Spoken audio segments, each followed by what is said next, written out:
Casein वहाँ पे sad होते हुए कहती है 12 साल पहले जब तुम यहाँ पर आए थे तो मुझे लगा था कि ये एक मजाक है, लेकिन अब जब मैं उस दिन का इंतजार कर रही हूँ जब ये सच हो जाएगा। यूनफेंग वहाँ पर वो केजिन की बात सुनकर एकदम से शॉक्ड हो गया था, हैरान हो जाता है। फिर उसके ऊपर चिल्लाते हुए कहता है 1 मिनट रुको, हम बहुत देर से बात कर रहे हैं लेकिन तुमने अभी तक मुझे कुछ भी नहीं बताया कि तुमने मेरे साथ में आखिर किया क्या था, मुझे कुछ भी याद क्यों नहीं है। उसकी बेटी भी वहाँ पर हैरान होते हुए कहती है मम्मी क्या आपने इसका इस्तेमाल पापा के ऊपर किया। वो केजिन वहाँ पे हंसते हुए कहती है ओहो मेरी बेटी तुम तो बहुत ज्यादा स्मार्ट हो। दूसरी साइड में अपना यूनफेंग वहाँ पे हैरान होते हुए कहता है क्या इस्तेमाल किया, मुझे बताओ आखिर इसने किया क्या था। वो केजिन उसको आगे बताती है कोरम स्टेट के बनने के बाद सदियों से हम न केवल अपनी कूटनीति पर निर्भर हैं बल्कि हमें मजबूत वंशजों की भी जरूरत होती है। हमारा लक्ष्य दोस्ती और शक्ति दोनों को महत्व देता है। बैकग्राउंड और पावर दूसरे प्लेस पर आते हैं लेकिन इनमें से ज्यादातर चुने हुए इंसान बहुत सारा टैलेंट और इनविंसिबल बींग्स हैं। कुछ के पास एक्स्ट्रा ऑर्डिनरी टैलेंट है और कुछ के पास साथी या मैरिज अलायंस है। प्रॉपर रिसोर्स के बिना हम सफल नहीं हो पाएंगे। यूनफेंग की बेटी को समझ में आ गया था कि बप्पा को अभी तक घंटा को नहीं समझ में आया है, जहाँ पर वो उसको समझाते हुए कहती है मम्मी का कहने का मतलब ये है कि हम जैसे 9 टेल फॉक्स के पास चार्मिंग स्किल विरासत में मिलती है। हमारे चेहरे, हड्डियां और सबसे आश्चर्यजनक हिस्सा सोल के ट्रिक का इस्तेमाल जिंदगी में केवल एक बार किया जा सकता है और सामने वाले इंसान के ना चाहते हुए भी हेर फेर किया जा सकता है, मतलब कि बाजाबाजी करी जा सकती है।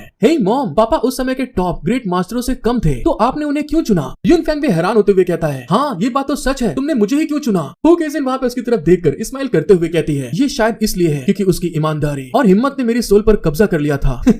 हु केजिन के मुंह से अपने लिए इस तरह की बात सुनकर तो यूनफेंग वहाँ पर पानी हो गया था। फिर वहाँ पर रिलैक्स होकर बैठ गया था क्योंकि उसके लिए जानने के लिए अब कुछ भी नहीं बचा था। लेकिन तभी अपने ट्यूबलाइट को एकदम से याद आता है कुछ और वो चिल्ला के कहता है तुम सारी औरतें सचमुच बहुत ज्यादा खतरनाक चीज हो, साला बिना पता लगाए हमारे कुंवारेपन को तुम लोग खराब कर देते हो। हु केजिन भी वहाँ पर थोड़ा हैरान होते हुए कहती है तुम मेरे और ये हुआन के अलावा किसके बारे में बात कर रहे हो, चलो इधर आओ मुझे पूरा बताओ क्या हुआ। उसकी बेटी भी वहाँ पर खुश होते हुए कहती है हाँ पापा मैं पूरी कहानी को सुनना चाहती हूँ। उन दोनों की इस बात को सुनकर तो अपने हीरो के पसीने आ गए थे। फिर वहाँ पर यूनफेंग आगे की कहानी बताता है ब्ला ब्ला ब्ला ब्ला ब्ला ब्ला ब्ला ब्ला ब्ला ब्ला ब्ला ब्ला ब्ला ब्ला ब्ला। यूनफेंग की इस तरह की ब्ला ब्ला वाली कहानी को वो लोग बहुत मन लगाकर सुन रहे थे, उनको बड़ा मजा आ रहा था। फिर वो आगे बताता है कियान फेंसियो के साथ तो मैंने 100% किया था लेकिन ये हुआन ने 50%, मुझे पता ही नहीं चला। कहानी बताते हुए अपने हीरो को 1 घंटा बीत चुका था। इसको सुनने के बाद उसकी बेटी वहाँ पर चिल्लाते हुए कहती है क्योंकि उन्होंने पापा से शादी करने के लिए इनकार कर दिया है। मम्मी आप पापा से शादी क्यों नहीं करती हो। अपनी बेटी की इस तरह की बात सुनकर तो वो दोनों एकदम शॉक्ड हो गए थे, पसीने निकल आए थे उन लोग के। अचानक से इसको आखिर हो क्या गया। वो केजिन वहाँ पे शांत होते हुए कहती है नहीं ऐसा नहीं हो सकता।